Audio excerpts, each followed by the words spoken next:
Hello दोस्तों, आज हम बात करेंगे एक ऐसे कंपनी के शेयर के बारे में जो ट्रैवल इंडस्ट्री में अपना नाम बना रही है और इस कंपनी का नाम है ईज माई ट्रिप, जिसका करेंट प्राइस अभी 11 रुपीज 22 पैसा चल रहा है। इस वीडियो में हम लोग यह जानेंगे कि क्या सही में यह शेयर खरीदने लायक है या हम जैसे इन्वेस्टर के लिए ट्रैप है। मैं आपको 100% गारंटी देता हूँ कि यह वीडियो देखने के बाद आप खुद डिसाइड कर लोगे कि हमें यह शेयर खरीदना चाहिए या इससे दूर रहना चाहिए। इस वीडियो में मैंने बहुत अच्छे से कंपनी के बारे में समझाया है, इंडस्ट्री के बारे में भी समझाया है, इसके फाइनेंशियल रेशियो के बारे में भी समझाया है और कंपनी ने कुछ नए बिजनेस शुरू किए हैं उसके बारे में भी डिटेल में बताया है। इसके साथ साथ यह भी बताया कि ऐसा क्या हुआ जिसकी वजह से इसका शेयर प्राइस इतना कम देखने को मिल रहा है। और इस वीडियो के लास्ट में यह भी बताया हूँ कि इस शेयर को बाई करना चाहिए या सेल करना चाहिए और जो लोग होल्ड किए हैं उनको क्या करना चाहिए। अगर आप भी इस शेयर को खरीदना चाहते हो या बेचना चाहते हो या होल्ड करना चाहते हो तो यह वीडियो आपके लिए बहुत ही हेल्पफुल रहेगा। तो अगर आप पूरा वीडियो देखते हो तो आप खुद समझ जाओगे कि इस शेयर को क्या करना चाहिए। पहले हम लोग इस कंपनी के इंडस्ट्री को देखते हैं और समझते हैं कि क्या इस इंडस्ट्री में फ्यूचर ग्रोथ है कि नहीं। अगर इस इंडस्ट्री में फ्यूचर ग्रोथ नहीं होगा तो कंपनी का बिजनेस कहाँ से ग्रो करेगा। तो इसके इंडस्ट्री ओवरव्यू को देख लेते हैं। इंडिया में जो ट्रेवल और टूरिज्म का मार्केट है वह बहुत फास्ट ग्रो हो रहा है, मतलब ज्यादा लोग ट्रेवल कर रहे हैं और इस वजह से ट्रेवल रिलेटेड सर्विसेज की डिमांड बढ़ गई है। इस ग्रोथ की वजह से भी नए नए प्लेयर्स मार्केट में आ रहे हैं, जिसकी वजह से इंडस्ट्री में कंपटीशन बढ़ रहा है। इसलिए एग्जिस्टिंग कंपनीज भी अपने बिजनेसेस को एक्सपेंड कर रही है। इंडिया का ट्रेवल और टूरिज्म मार्केट 15 लाख करोड़ से ज्यादा का है, जो कि बहुत बड़ा इंडस्ट्री है। इसमें डोमेस्टिक और इंटरनेशनल दोनों टाइप के ट्रेवल शामिल है। कोविड के बाद लोगों का ट्रेवल करने का क्रेज फिर से बढ़ गया है और इससे ट्रेवल का मार्केट तेजी से ग्रो हो रहा है। साथ ही डिजिटल बुकिंग्स का भी ट्रेंड भी काफी इंक्रीज हो गया है, मतलब लोग ज्यादातर ऑनलाइन ट्रेवल एजेंसीज के थ्रू अपना सफर बुक कर रहे हैं। ऑनलाइन ट्रेवल एजेंसीज यानी ओटीए जैसे ईज माई ट्रिप, मेक माई ट्रिप, यात्रा, ये सब ऑनलाइन ट्रेवल एजेंसीज हैं। और गवर्नमेंट भी ट्रेवल इंडस्ट्री को प्रमोट कर रही है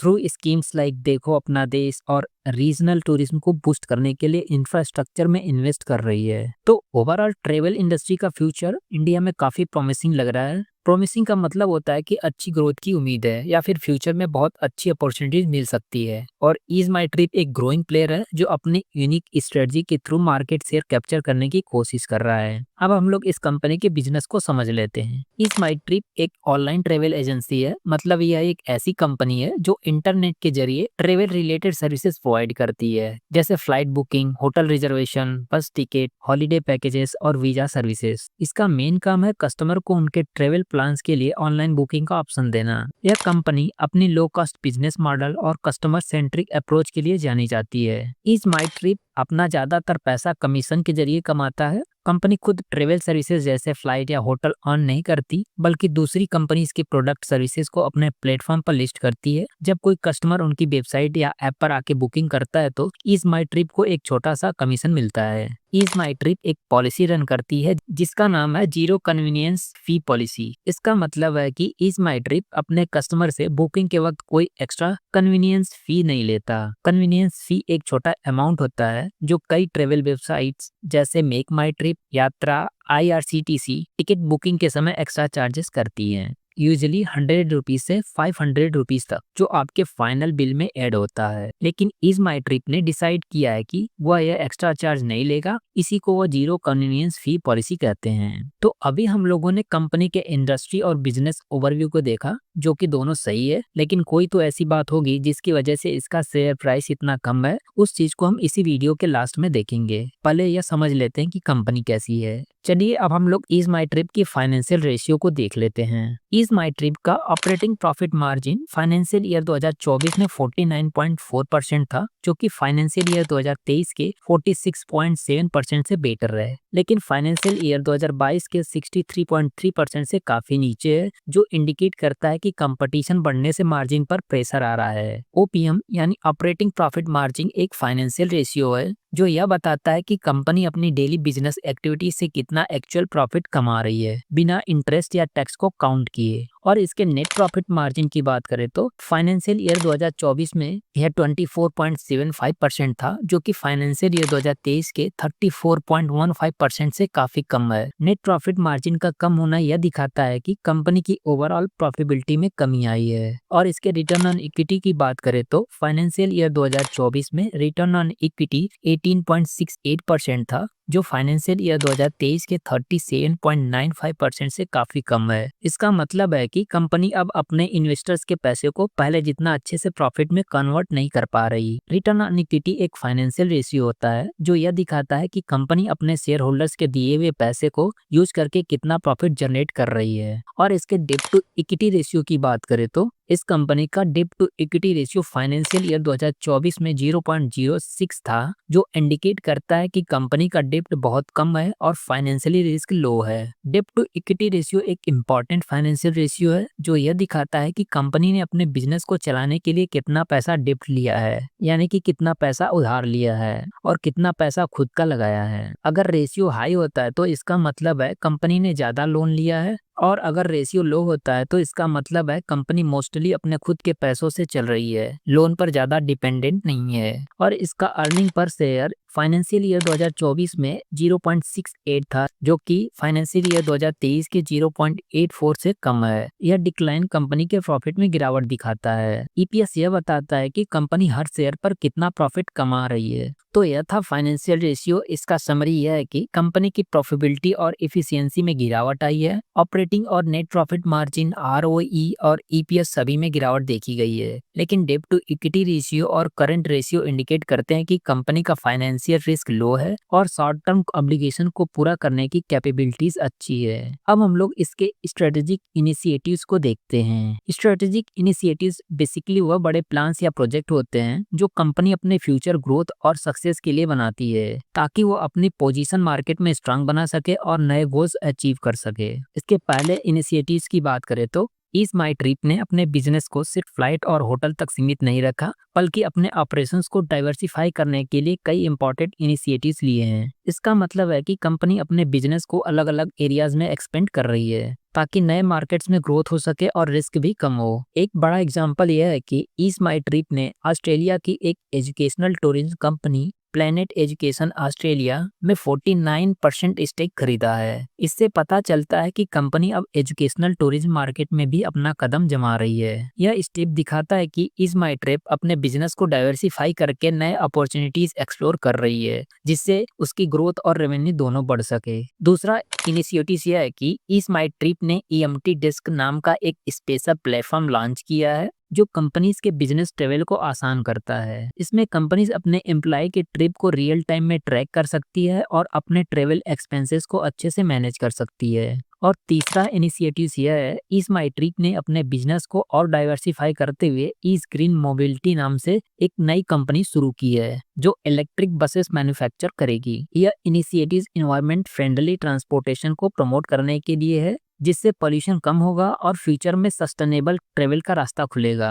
साथ ही इज माई ट्रिप ने scanmytrip.com भी लॉन्च किया है, जो एक ट्रेवल मार्केट प्लेस और ओएनडीसी नेटवर्क पर बेस्ड है। ओएनडीसी एक डिजिटल प्लेटफॉर्म है जो बिजनेस और कस्टमर को एक दूसरे से जोड़ने का काम करता है, ताकि ट्रेवल सर्विसेज को ज्यादा ट्रांसपेरेंट और एक्सेसिबल बनाया जा सके। दोनों इनिशिएटिव्स दिखाते हैं कि इज माई ट्रिप अपने बिजनेस को नए एरियाज में एक्सपेंड कर रहा है और मॉडर्न टेक्नोलॉजी का यूज करके अपनी सर्विसेज को बेहतर बना रहा है। अब हम लोग यह समझते हैं कि आखिर कंपनी में ऐसा क्या हुआ जिसकी वजह से इसका शेयर प्राइस इतना कम देखने को मिल रहा है। इज माई ट्रिप का शेयर प्राइस पिछले कुछ महीनों में काफी गिरा है, लगभग 50% से ज्यादा डाउन आया है अपने ऑल टाइम हाई से। तो चलिए समझते हैं इसके पीछे के मेन रीजन को। पहला रीजन है profit booking and over valuation. जब ईज माई ट्रिप ने अपने बिजनेस को अच्छा ग्रोथ दिखाया तो इन्वेस्टर्स ने उस कंपनी में इन्वेस्ट करना शुरू किया। डिमांड बढ़ने की वजह से शेयर प्राइस भी जल्दी ऊपर चला गया। लोग एक्साइटेड हो गए कि कंपनी फ्यूचर में और अच्छा परफॉर्म करेगी, इसलिए शेयर्स की प्राइस तेजी से बढ़ने लगी।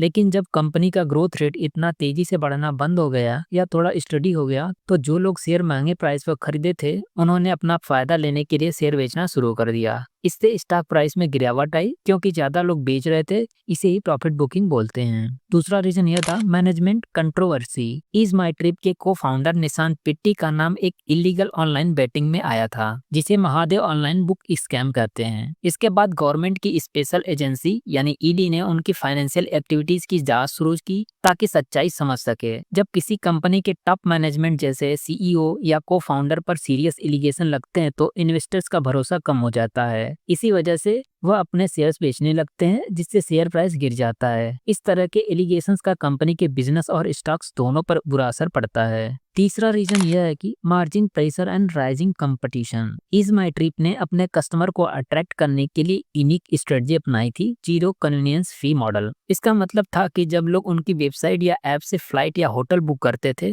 तो उनको कोई एक्स्ट्रा चार्जेस नहीं देना होता था। यह पॉलिसी कस्टमर्स को बहुत पसंद आई और इसी वजह से कंपनी ने काफी तेजी से ग्रोथ भी किया। लेकिन अब सिचुएशन बदल गई है क्योंकि मार्केट में मेक माई ट्रिप, यात्रा, गो ईबीबो जैसे बड़े और स्टेब्लिश्ड प्लेयर भी एग्रेसिवली कंपटीशन कर रहे हैं। ये कंपनीज भी डिस्काउंट, कैशबैक, बेटर यूआईएक्स और कस्टमर सपोर्ट के जरिए कस्टमर को अट्रैक्ट करने में लगे हैं। इस टफ कंपटीशन के चलते इज माई ट्रिप के लिए अपने जीरो फी मॉडल के थ्रू अलग पहचान बनाना थोड़ा चैलेंजिंग हो गया है। चौथा रीजन है slow down in travel sentiment. पिछले कुछ महीनों में इन्फ्लेशन, इलेक्शन और इकोनॉमिक अनसर्टेनिटी की वजह से लोगों का ट्रेवल करने का इंटरेस्ट थोड़ा कम हुआ है। लोग अपने हॉलिडे या ट्रेवल प्लान को डिले कर रहे हैं, जिसका short term impact is my trip जैसे ट्रेवल कंपनीज के बिजनेस पर पड़ रहा है। पांचवा रीजन है न्यू वेंचर का रिस्क। इज माई ट्रिप नए बिजनेस एरियाज में जा रही है, जैसे इलेक्ट्रिक बसेस, एजुकेशनल टूरिज्म और कॉर्पोरेट ट्रेवल, जो फ्यूचर में अच्छा रिटर्न दे सकते हैं, लेकिन इन्हें शुरू करने में लगने वाले खर्चों के चलते शॉर्ट टर्म में कंपनी की प्रॉफिटेबिलिटी थोड़ी अफेक्ट हो सकती है। तो इन सब की वजह से इसके शेयर प्राइस में तेजी देखने को नहीं मिल रहा है। लेकिन अगर कंपनी अपनी रिपुटेशन वापस बिल्ड करे और न्यू बिजनेसेस से कंसिस्टेंट रेवेन्यू आना शुरू हो तो स्टॉक वापस ऊपर जा सकता है। इज माई ट्रिप के शेयर को लेकर इन्वेस्टर्स के मन में एक बड़ा सवाल है,